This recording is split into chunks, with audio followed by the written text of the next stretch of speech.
She said it loud enough for half the room to hear. God, I wish I'd come single tonight. I'd be having more fun. Her friends laughed, drinks in hand, eyes flicking toward me like they couldn't wait to see my reaction. My face burned.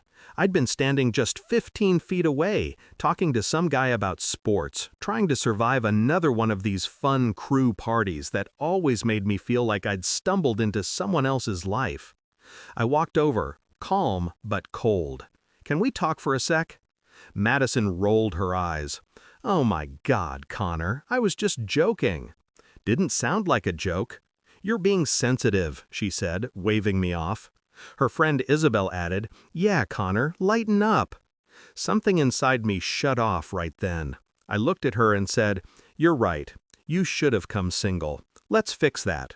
I grabbed my keys. "Have fun. Find your own ride home." Her smile vanished. "Wait, what?"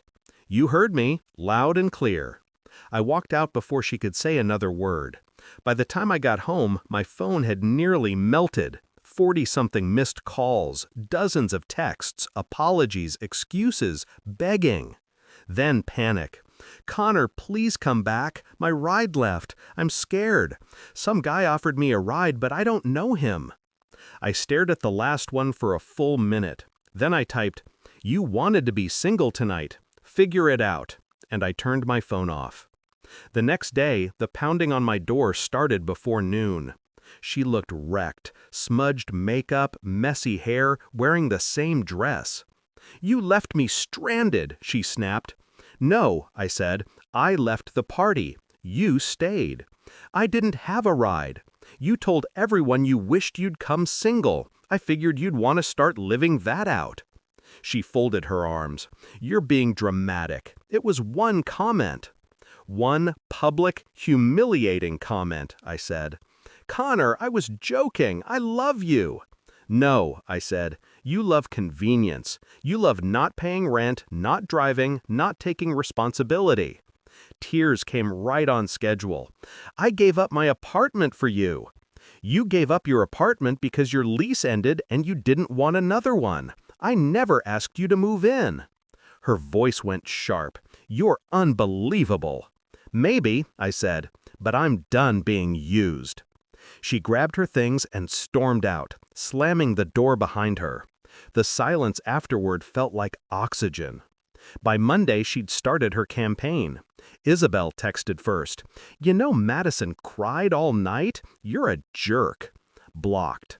Then Austin called, "Bro, she's devastated." "Over a joke?" "You were there," I said. "You heard it." "Yeah, it was funny. You're being uptight." "Thanks for your input," I said, and hung up. By Tuesday, she'd posted a series of Instagram stories about toxic men who abandon you over one mistake.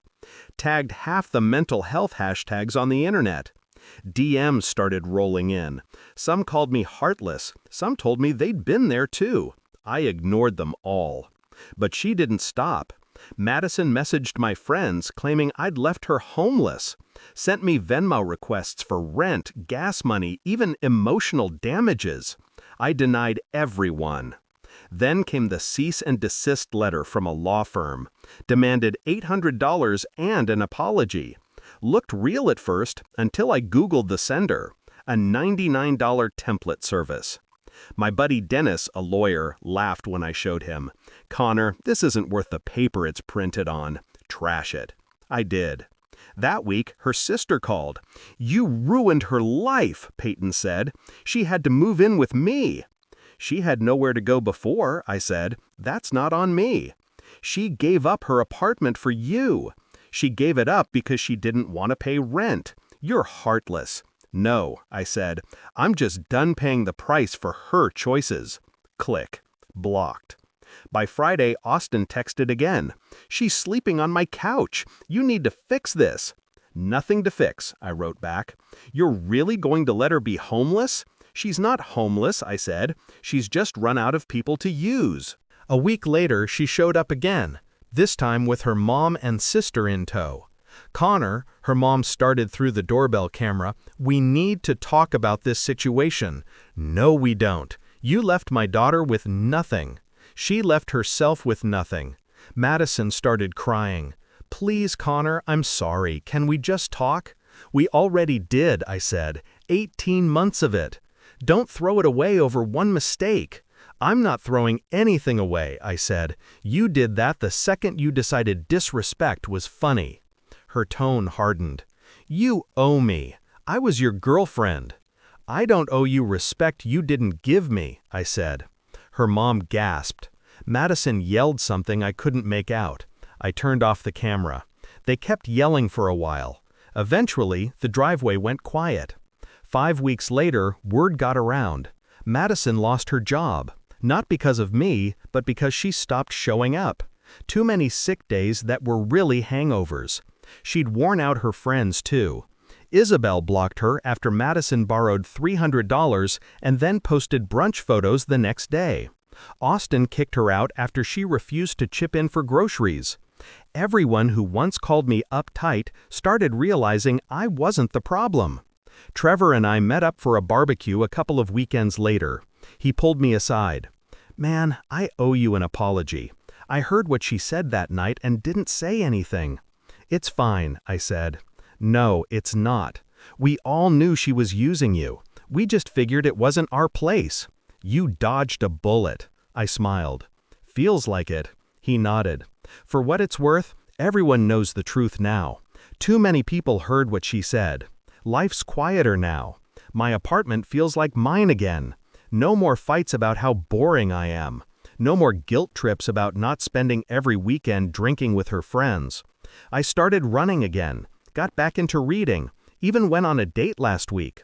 She paid for her own coffee. Didn't complain once that I wasn't fun enough. It felt weirdly peaceful. My therapist says Madison didn't ruin me. She revealed me. Showed me how much I was willing to put up with just to avoid being alone.